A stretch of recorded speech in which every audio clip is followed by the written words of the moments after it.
সবাইকে প্রথমেই রাধে রাধে জানাই। রাধা অষ্টমীর অনেক অনেক শুভেচ্ছা। সবাই কেমন আছো?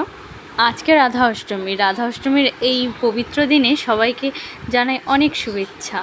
আর রাধারানী সবার উপর কৃপা করুক, সবার মনে প্রেম ভাব ভক্তি। আচ্ছা, তোমরা কি জানো রাধারানী কিন্তু ভগবান শ্রীকৃষ্ণেরই রূপ। এক সময় অসুর আর দেবতাদের মধ্যে অমৃত লাভের জন্য সমুদ্র মন্থনের বিশাল যুদ্ধ চলছিল।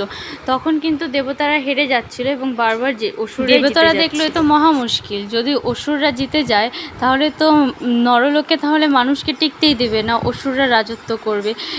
এভাবে হলে তো চলবে না। তাই কিন্তু তারা কোনো উপায় না পেয়ে গিয়েছিল ভগবান বিষ্ণুর কাছে। তখন প্রভু নারায়ণ অসুরদের হারাবার জন্য একটা বুদ্ধি বের করলেন এবং তিনি কিন্তু তখন মোহিনী রূপে অবতীর্ণ হয়েছিলেন। এবং মোহিনী রূপটা এতটাই তাজ্জিল্য ছিল এবং এতটাই রূপের যে ঐশ্বর্য ছিল, তাদেরকে সবাই মোহিত হয়ে এতটাই ঐশ্বর্যময় ছিল যে সে রূপে অসুররা তো মোহিত হচ্ছিলই, পাশাপাশি কিন্তু ভগবানেরও সবার মনে হচ্ছিল এত সুন্দর রূপ, এ যদি আমার স্ত্রী হতো। সবার মনে এটাই এসেছিল। শুধুমাত্র সূর্যদেবের মনে হয়েছিল যে এত সুন্দর একজন নারী, এ যদি আমার পুত্রী হয়ে জন্ম হতো।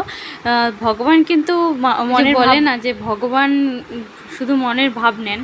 সমুদ্র মন্থনের অমৃত লাভ করার পরে তারপর ভগবান সূর্যদেবের কাছে গিয়ে বললেন যে আমি তোমার মনের ভাব বুঝতে পেরেছি এবং তোমার মনের ভাব জানতে পারার পরে আমি কিন্তু ভীষণ প্রসন্ন হয়েছি।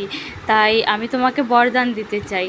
আর বরদানটা কি ছিল? পরে যে আমার দাপর যুগ আসবে, তাতে আমি কৃষ্ণ অবতার হয়ে আসব এবং আমারই মনের ভাব হয়ে তোমার ঘরে শ্রী রাধারানী আসবে।